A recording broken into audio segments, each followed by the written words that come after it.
So if you ever wish you could think faster and talk smarter and sound like you actually planned, what you said, then Matt Abrahams is your guy. He's a renowned author, podcaster, lecturer here at the Graduate School of Business, and he spent years helping some of the top leaders, entrepreneurs, and rising stars master the art of communicating when it matters most, in high-stakes moments when there's no script, no safety net, and no time to circle back, and I'll get back to you. But what makes Matt truly great is his expertise. It's how he brings humor, humility, and humanity to a topic that makes all of us sweat sometimes. He shows us that great communication isn't about being perfect, it's about being present, prepared, and authentic. Please welcome someone who helps people shine under pressure and occasionally reminds us to breathe. So, thank you. Thank you, sir. Good morning. I am thrilled to be here with you today, and I have a fundamental premise for everything we're doing. Communication is operationalized leadership. Communication is the way you lead. Diane provided some very important and very specific guidance, and I hope to do the same today. I believe the best way to learn communication is to do communication. So you're not going to sit there for the next 45 minutes and just listen to me talk. That's boring, believe me. We're going to actually do some things. So I'm going to ask you to interact with each other, to try some things out, and to really experience what it means to communicate effectively, especially when you're put on the spot. So to get us warmed up, to get us started, I have an activity. I'd like for all of you to read this sentence. What's more important to me than the meaning of the sentence is I'd like for you simply to count the number of F's, the letter F. How many F's do you find? Keep the answer quiet to yourself. I'll give you 3 or 4 seconds to do this. How many F's are in this sentence? Wow, I'm impressed. My MBA students would be shouting it out right now. You all are doing better than they would.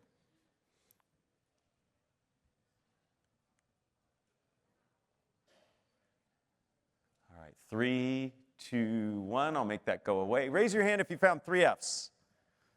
Awesome, very good. Anybody find 4? Great. How about 5? Anybody find 6?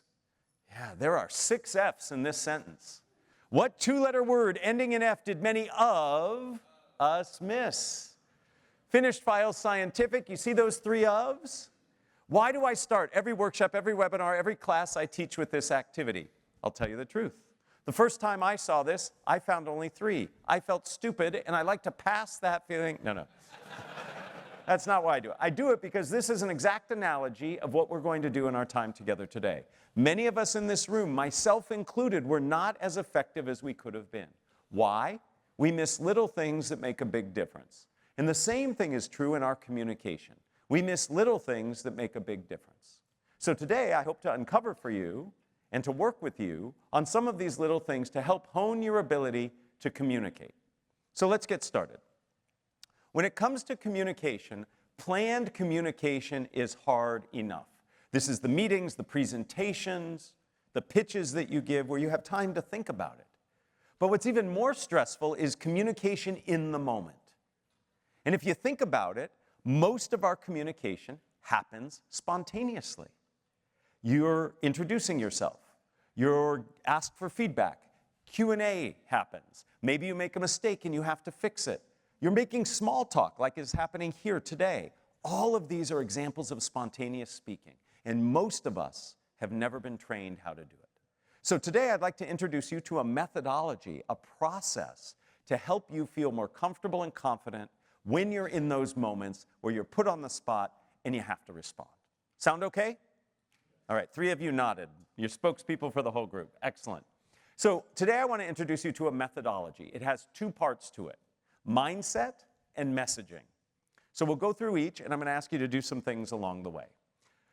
The first part of this process has to do with dealing with anxiety. Most people get nervous in high-stakes communication situations, especially when they're spontaneous. And when I say most people, I'm saying we have evidence of up to 85% of people feel nervous in high-stakes communication situations. And I think the other 15% are lying. I think we can create a situation that would make them nervous too. So the very first thing we have to do is we have to manage our anxiety. And I use that statement very purposely, manage. I don't think we can ever truly overcome our anxiety. In fact, anxiety can be very helpful. It helps you focus, gives you energy, tells you what you're doing is important, but we want to manage it so it doesn't manage us. So how do we do it? We have to take a two-pronged approach. We have to manage both symptoms and sources.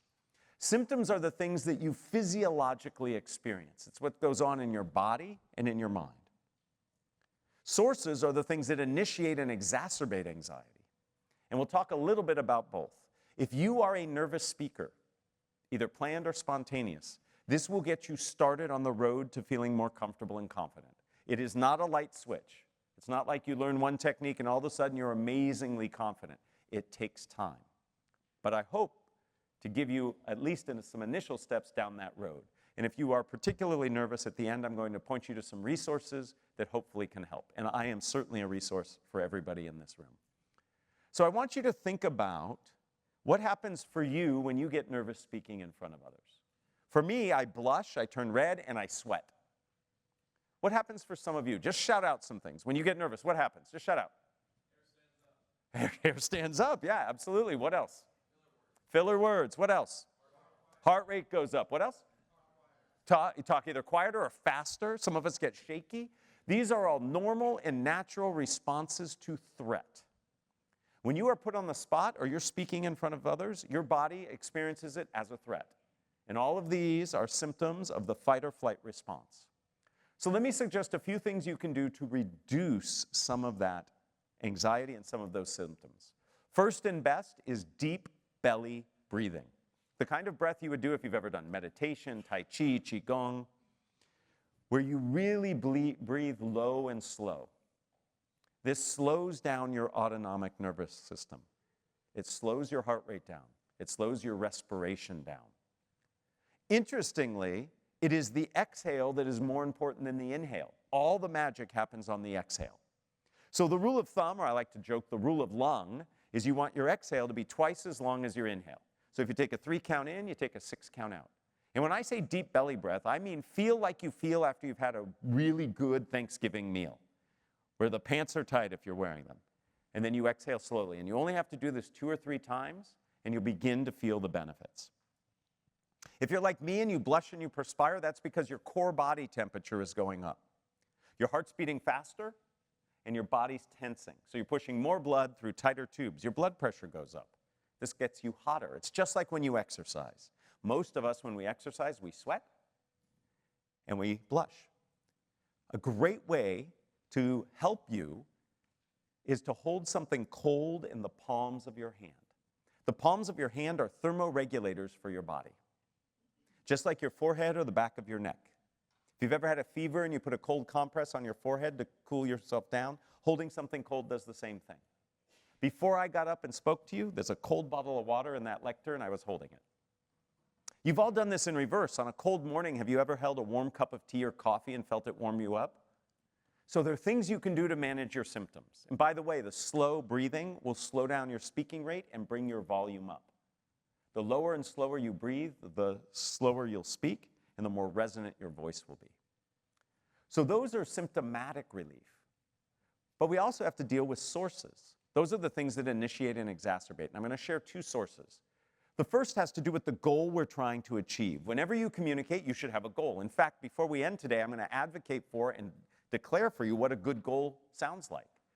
But sometimes that goal can make us nervous. I'm afraid of not achieving it. And if you think about it, a goal is nothing more than a potential future outcome. So what's really making me nervous is a potential negative future outcome. My students are afraid they're not going to get a good grade. The executives I coach are afraid they might not get the resources they want. So they're worried about something in the future. So how do you short circuit that? You become present oriented. All of you who are athletes in the room know ways to get present oriented. You might do something physical, like some warm-ups. You might listen to a song or a playlist. You can do other things. Start at 100 and count backwards by a challenging number. Try counting backwards from 100 by 17s. I'll pause, you're trying. 83, got that one. What's after that's hard. What's after that's virtually impossible, but you're present-oriented. My favorite way to get present-oriented is to say tongue twisters. You can't say a tongue twister right and not be in the present moment. Before I came out here, I stepped back in this little hallway here, and I said my favorite tongue twister 3 times fast. Not only does it get me present-oriented, but it warms up my voice. All of you know that you should warm up before you exercise. If you play a musical instrument or sing, you should warm up before you do that. Yet we think somehow I can go from silence to brilliance when I speak without warming up. So remember I said today's participative? I'm going to ask you all to say my favorite tongue twister with me. And I like this one because it's 5 seconds, 3 phrases, and if you say it wrong, you say a naughty word. All right? So I'm listening. Repeat after me. I slit a sheet. A sheet I slit. And on that slitted sheet I sit. Good, nobody said shit. In that 5 seconds, none of you were thinking, who's this crazy Matt guy? Why am I doing that? You were focused on what you were saying and what the naughty word was. You were present-oriented. So the first step in managing anxiety and managing your mindset is to manage the anxiety that you feel. So if we want to be better spontaneous speakers, we have to manage our anxiety first. Now there's one more step that we have to think about. How we actually show up. One way to manage your anxiety is to show up confidently. So I'd like to give you a few best practices for what we can do with our body and our voice so we look confident even if we don't feel confident. Now the best way to do this is to experience it. So if you're willing and able, I'm going to ask you to stand up for probably 2 minutes if you can do this. So just put everything down, all of you on your phones, put it in your pocket, let's stand on up. What a good-looking group of people, my goodness. All right, very first thing people see about you is your body. What we know from research, both in humans and in primates, is being big matters. Many of us, when we're nervous, we make ourselves small. So we want to be big. Easiest way to make yourself big is to take your scapula, your shoulder blades, and just pull them down. Everybody just pull those shoulder blades down. Put your hands down by your side. Awesome, look at that. So this makes you big. We also have to be still. Nervous people sway and rock and pace back and forth. The number one way to keep yourself still is to position your feet right. Everybody look at your feet. Some of you have really cool shoes on. The vast majority of you are standing like a penguin or a duck with your feet out to the sides. When you do that, you open up your hips. If you've ever done any dance, yoga, martial arts, they'll always have you put your feet this way because it allows you to get that flexibility and movement, which is great if you're doing dance, yoga, or martial arts. But when you're speaking, it invites swaying and rocking. Everybody, if you're not already in this position, put your feet out to the 45s and just sway a little bit. See how easy that is? If you had your cell phone and were at a concert, this would be awesome, right? But the problem is when you're speaking, this can be very distracting. So we have to stop it. Take your feet, put them parallel so they're underneath your shoulders. Not too wide, not too close. Now I want you to take one foot and put it slightly in front of the other, an inch. And I want you to come up on your tiptoes and settle down. Now try swaying side to side. It's harder, right? You need some hula music to get that happening, right? So by locking your hips the way you are, by putting the weight forward on your feet, you reduce the likelihood to sway. Put your arms down by your side, pull your shoulder blades down. Welcome to the public speaking starting stance. Any sport you've played, football, everybody has a starting position, right? A stance that you get in before you start. This is the starting position for public speaking. When I was being kindly introduced, you might have noticed I was standing this way. If I'm on stage and somebody else is speaking and I'm the next person to go, I stand this way. You don't stand here the whole time, but this is how you start. You are big, balanced, and still. That's confidence. Second, what do I do with these things? I've had them all my life. I don't know where to put them when I start speaking in front of others. Couple rules. Show them. Don't hide them. Not behind you, not in your pockets. We don't want to have them too low. I call this the fig leaf. If you've ever been to a museum, you know what I'm talking about. A little overprotective. And we don't want them up here because this makes us look like I'm praying. Please don't hurt me. So right at your abdomen, palm on palm, interlaced, or even lightly steepled. Any of these are good. Let me take a look. Awesome. You guys look really, really good. We want to avoid playing with our fingers. We don't milk them. We don't crack our knuckles. We don't do the heartbeat as I'm speaking. You don't want anything distracting. I have one rule for gesturing. Go beyond your shoulders. How does this look if I were to say, here at Stanford, we have a very open and embracing culture? What if I said, here at Stanford, we have a very open and embracing culture? Feel different? All I did was go beyond my shoulders. I'm not out here. I'm just here.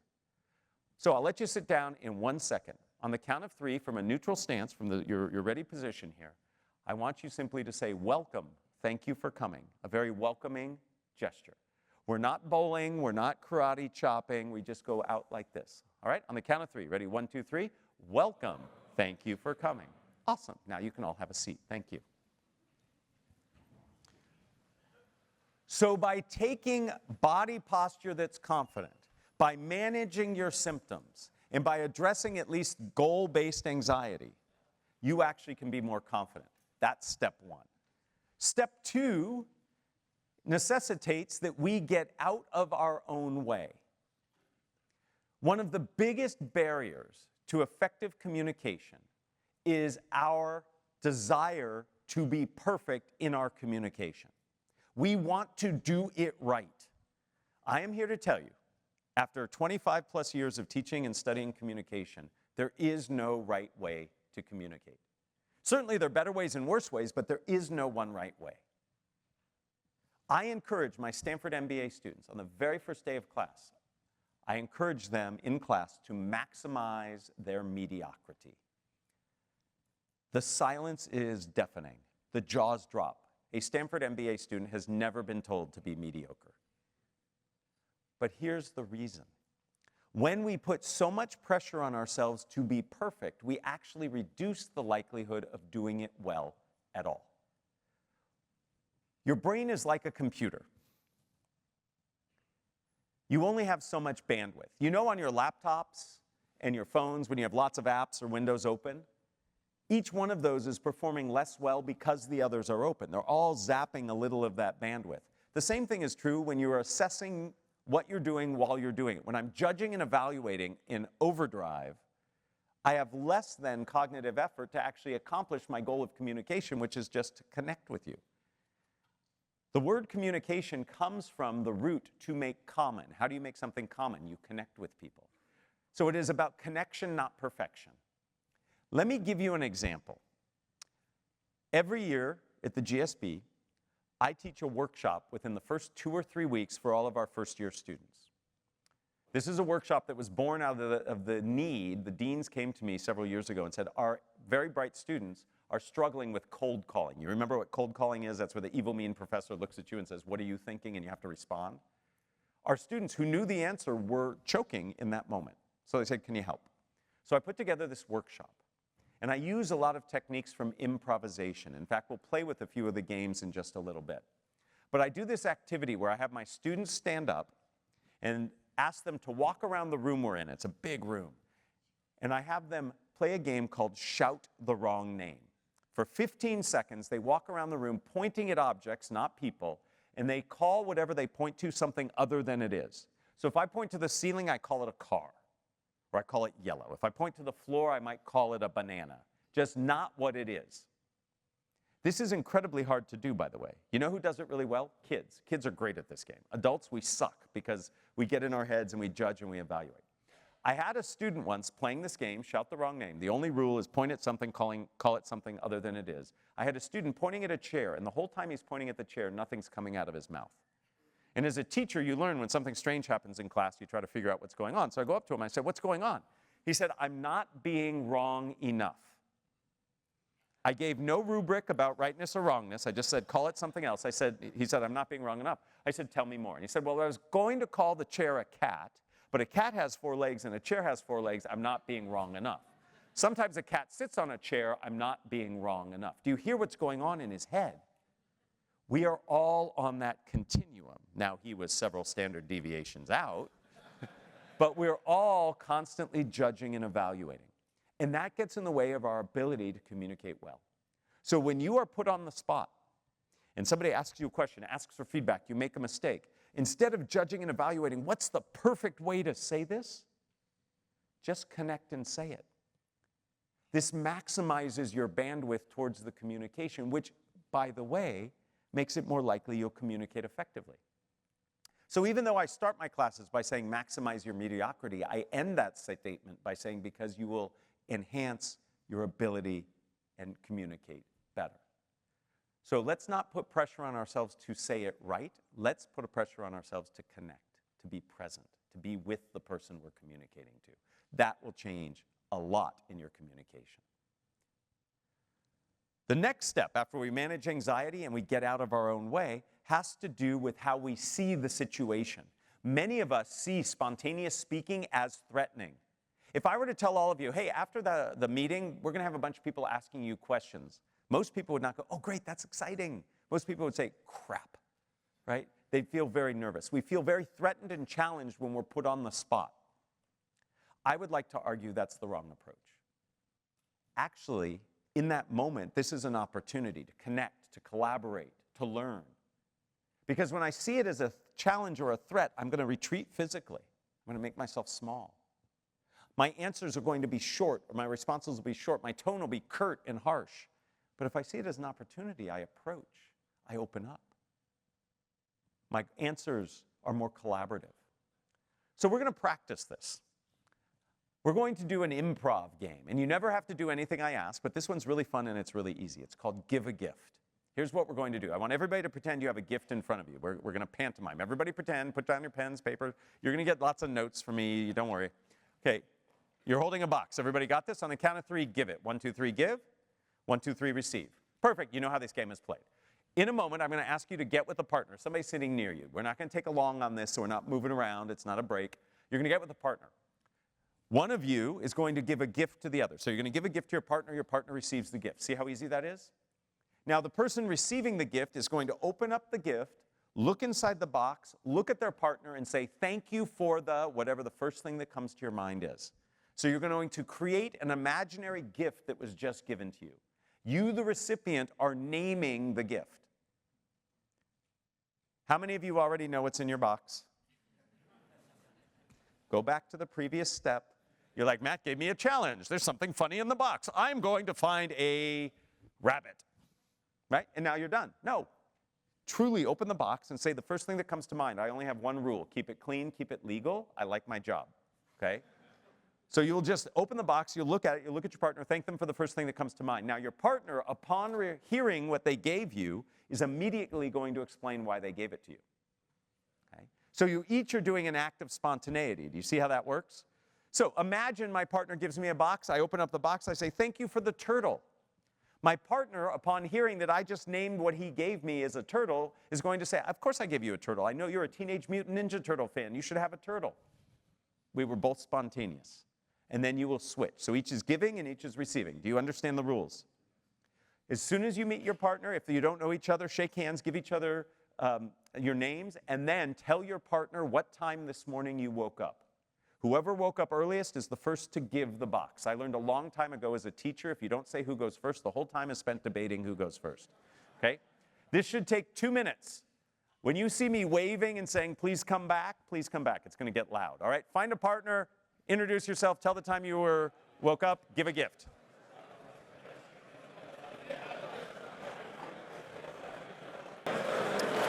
All right, let's come back, please. Thank you. All right. Thank you. Thank you for doing that activity. Certainly looks like some of you were having a good time. I saw lots of big smiles on faces. I'm always curious to hear what people found in their boxes. So here's what I'm going to do is I'm just going to start moving my hand and walking across. And when my arm is pointing in your general direction, there'll be lots of you, just speak out loud what you found in your box. I just love hearing. So we'll start over here. Just start speaking as you see me move by. What was in your box? A blender. Shoelaces. Interesting. Yeah. A hairdo? Candle. Sandwich. Ice cream. Yes. Okay. Dog. Puppy. Yeah. What? Dirt. All right, very good. What I didn't tell you is this is actually a Rorschach test, and we have a lot of insight. No.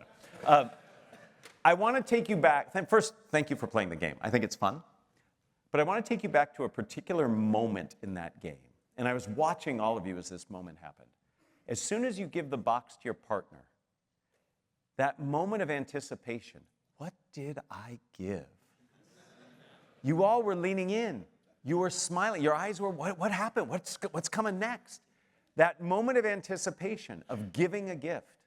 What if you had that same excited, anticipatory feeling when somebody asked you a question or somebody asked you for feedback? You can do that. It's just how you approach it. And by the way, you all just executed the very first rule of improvisation. You all said yes and. Because when the person opened their box and looked inside and said shoelaces, you didn't say, I didn't get you shoelaces, I got you Velcro slip-ons. What are you talking? No, you said, of course I got you shoelaces. You took whatever they said and you went with it. You connected, you collaborated, and you built something in that moment together. The same thing can happen in spontaneous speaking, even if there's a lot of heat and spice coming your way from the question, from the request for feedback, the challenge. So how we frame things matters. Our mindset matters, and you have control over that. So what are some ways that we can work on this collaborative mindset? I want to suggest 4. The first comes from the work of Carol Dweck. Carol teaches on this campus, does her research here.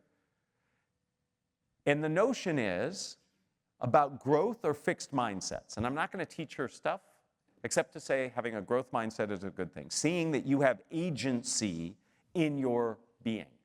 You're not just stuck with how you were born. One of her bits of advice that I really like is this notion of not yet. If you have something go wrong that doesn't go the way you want, instead of saying, I'm a bad person, it's not for me, simply say, not yet. Which means, in the future, you could do it, you could know it, you could achieve it. So when you're confronted with challenge, failure, an opportunistic mindset is to look at not yet. We've already talked about yes and. You just practiced it. When somebody throws something at you that's confusing or concerning, rather than immediately reject, think about how can I connect and collaborate. Now, I am not saying you should say yes to everything. That's dangerous. But you should at least consider the potential. Now, I know this is a different sport, but many of you are familiar with Mike Krzyzewski, basketball. He inculcated in his players this notion of next play. If you're playing basketball and you miss a shot, instead of sitting there saying, I can't believe I missed that shot. I make that shot all the time. How did I miss that shot? I'm a bad player. That rumination in that moment means you're not down the court helping your team. Next play.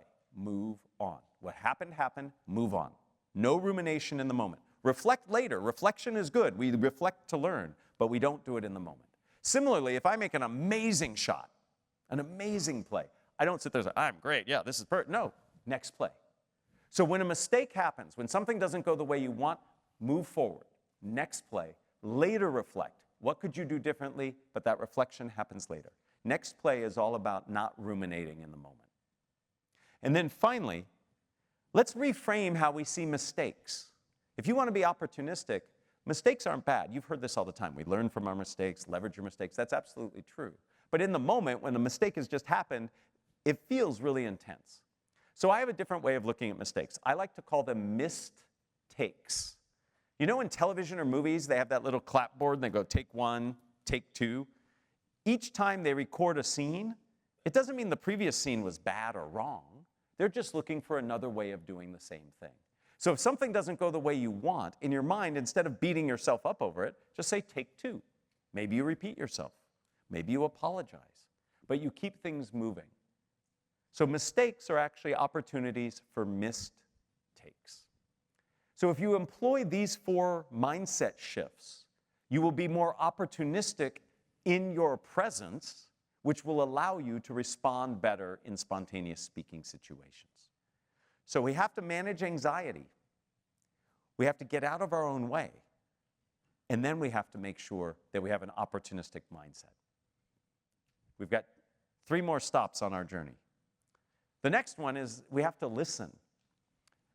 The world of improvisation has lots of really cool sayings to stick in your mind. One of my favorite is, don't just do something, stand there. Sometimes the most important thing you can do in an interaction is listen. I teach communication. Most people think it's all about broadcasting information. It's not. It's also about listening. You need to understand what's needed in the moment, so you have to listen. Let me give you an example. I came out of a meeting with a colleague, and my colleague said, "Hey, Matt, how do you think that went?" And I immediately heard feedback and jumped into my mind, and I gave all the feedback about the things that went wrong, could have gone better.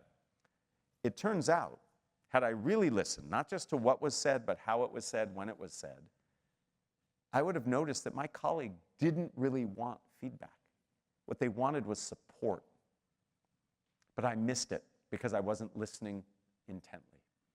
And by giving all the negative feedback and constructive criticism, I actually damaged our relationship. It took me over 6 months to rebuild the trust because I hadn't listened well. We're not very good at listening. We listen for the top line, not the bottom line. We listen just enough to get the gist of what somebody is saying, and then we begin practicing, rehearsing, judging, and evaluating. So we need to get better at listening. The best way I know to listen better is to listen as if you are going to paraphrase. When you paraphrase, you listen for the bottom line of what somebody is saying, and you extract that, and you actually say it. You'll see what's on the screen. What's on your left is what the person said, and what's on the right is the paraphrase. You'll notice it's shorter, and the highlights are the bottom line. If you listen to paraphrase, you will listen better. Now, I have to take a slight tangent.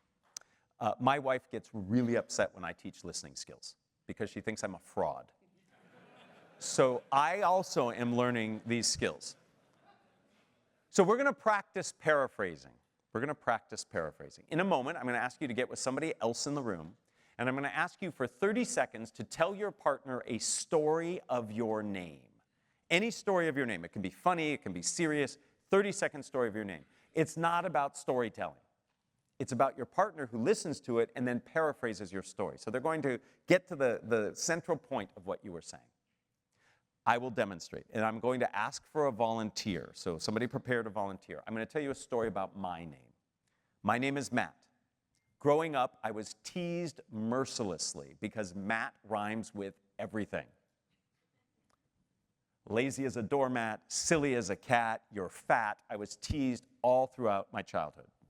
When my wife and I started our family, it was very important to me that my kids not have easily teasable names. So my wife and I came up with a short list for both of our boys, 3 names that we could tolerate calling them. Because I teach, I have a built-in focus group. So before each of my children was born, I went into my class and on the whiteboard wrote the 3 names, and I gave my students 5 minutes to come up with the most dirty, rotten, mean rhymes they could. And both of my boys, true statement, are named after the list that was shortest. That's my, 20-second story? It wasn't even 30 seconds. Who in the room can paraphrase my story? Key point, it has to be less than 30 seconds when you paraphrase it. Who can paraphrase my story? A volunteer, please. Oh, thank you, sir. Yes. Your name is Matt. Yes. And you did not like that name because everyone else would be funny. You was calling things that rhyme to it. So you named your sons. You wanted to make sure they didn't have that same issue. So you asked your class to come up with dirty names that would work with the names that you were deciding with your wife. You chose the ones that had the least amount of insults. Excellent. Your name is? Peter. Big round of applause for Peter. Peter listened well. Now, his paraphrase was pretty robust. The most concise paraphrase I've ever had for that story is, you tease-tested your kids' names. So it doesn't have to encapsulate everything. Peter did a great job of capturing everything, which is important in some circumstances, not. So here's what you're going to do. You're going to get with your partner, and you are going to share a story about your name.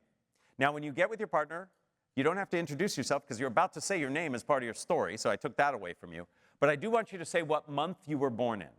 Who was ever born in the month closest to January, going in calendar order, goes first. So if you're born in February, partner's May, February goes first. Now, if you're both in the same month, go by day. If you're born on the same day, go buy a lottery ticket. Okay? It's happened only twice in my 25 years of teaching. All right, this activity, 30 seconds each, should take a minute. I'm going to give you 90 seconds. Get with a partner, tell a story of your name.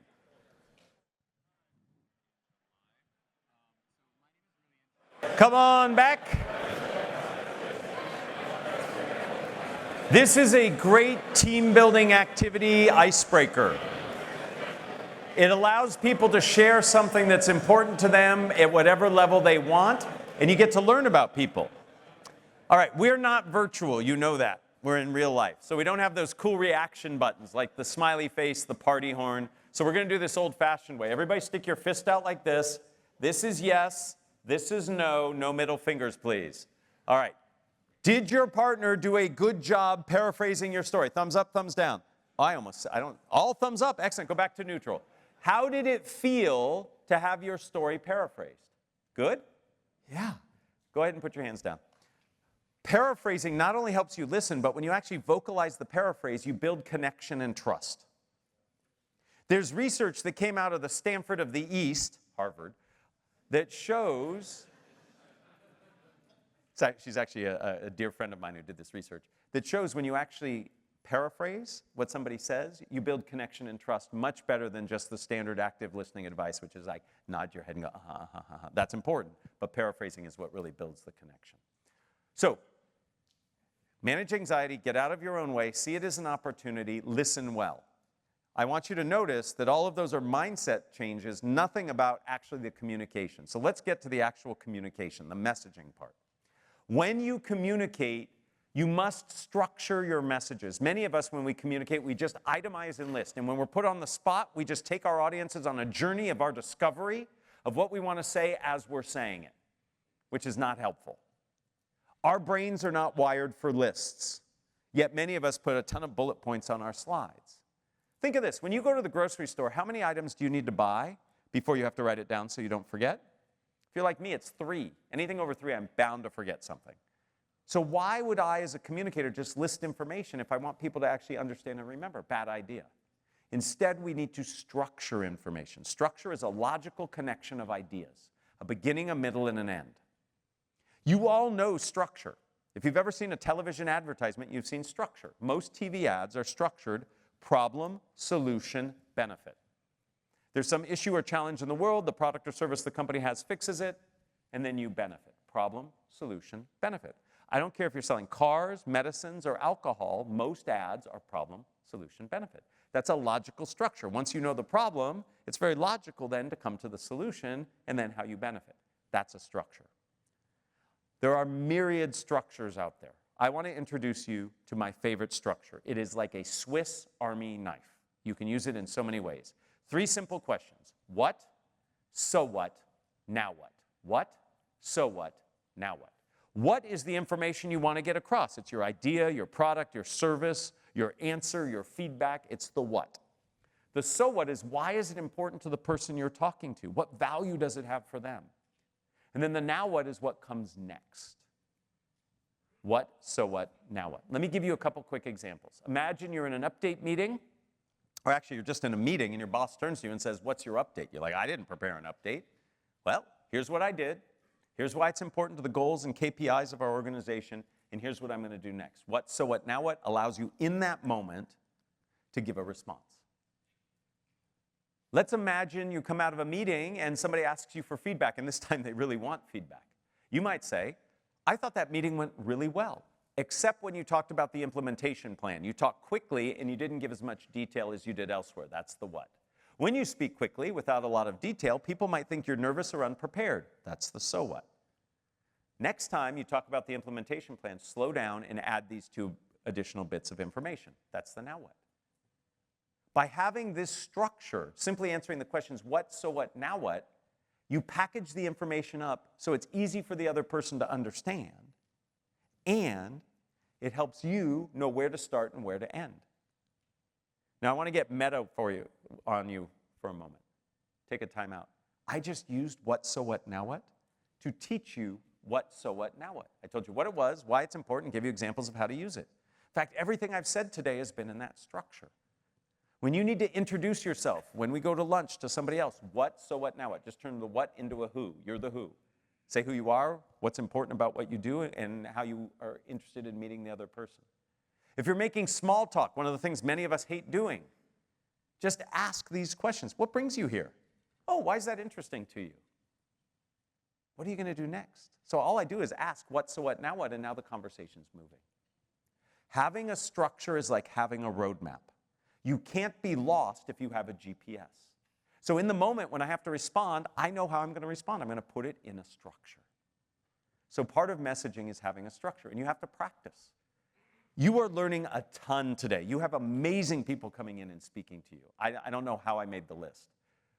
But after each person is done, I want you to think to yourself, what was something they said that's important to me? Why? What can I do with it? And then what am I going to do to implement what they said? We know from research that if you interrogate what you learn, what you listen to, what you read, you actually learn it better and are more likely to act on it. So drill it, and that will make it easier for you. So we have to leverage a structure. Last thing I want to share has to do with messaging. Keep it simple. The F word of communication is not the naughty one, is fidelity, accuracy, and clarity. The goal of communication is for me to get my ideas clearly to you. The problem is many of us say more than we need to. We're not focused in our communication. So it's about fidelity and focus. My mother has a wonderful saying. I encourage all of you to live by it. Tell the time, don't build the clock. Many of us, when we communicate, are clock builders. We explain every reason why we did something or why we think something, sometimes to show that we're really smart, sometimes to help people understand our logic. Most people just want to know the time.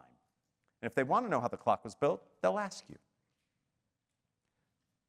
So how do we make sure we're focused? We have a clear goal.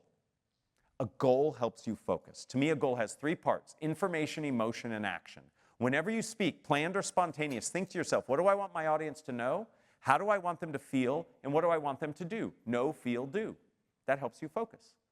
My goal for what I am doing right now is I want you to leave here knowing best practices based on academic research to help you speak better, planned, and spontaneously. That's what I want you to know.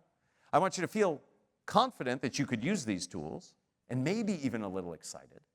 And ultimately, I want you to put these tools into practice the next time you communicate. That's my know, feel, do. Everything I'm saying is predicated on that. So if you use a structure and you have a clear goal, you will be focused, concise, and compelling in your communication. So at the end of the day, communication is all about your mindset and your messaging. This is a QR code that will take you to a whole bunch of resources that I put together and others. I've written a book on this that was introduced, Think Faster, Talk Smarter, which is named after the podcast I host. I'm not very creative with names. There will be no Think Fastest, Talk Smartest. If you're looking to hone and develop your communication skills, Think Fast, Talk Smart is a global podcast, came out of the GSB here. Several of the people you are hearing speak today have been guests on the show. It's a great way to learn.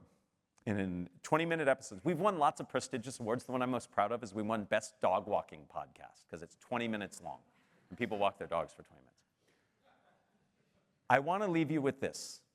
There are only 3 ways to get good at communication: repetition, reflection, and feedback. You have to practice, you have to reflect to learn what worked, and you have to get feedback from others. Just like any skill you've ever learned: repetition, reflection, and feedback.